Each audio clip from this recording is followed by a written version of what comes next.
Okay, I'm going to go ahead and put some holly leaves onto this, and then I'm going to write. So what I'm going to do is cut my bag since I don't have a leaf tip, and I just want a small leaf, so I'm actually going to cut it at an angle right here, and then like that. Just make it like a little pointy angle, and that makes a leaf. Okay, let me pipe that out as a test. Okay. And I'm going to pipe that. Let's start right here. Just like that. Right? What I did is I just curled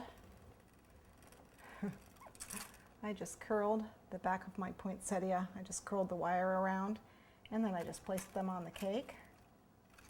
And then what I'm going to do now is I still have my number 2 tip, and I'm piping in white.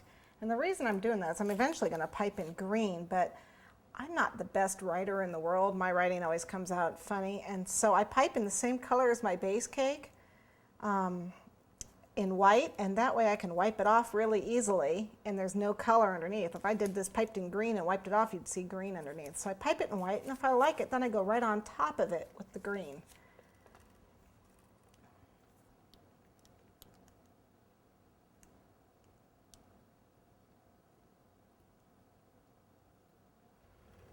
There, you can see I did it in white. And if I like that, I'm going to go ahead and go over it in green. I'm just going to go right on top of it. Gives it kind of a three-dimensional effect, and I don't have to worry about my writing.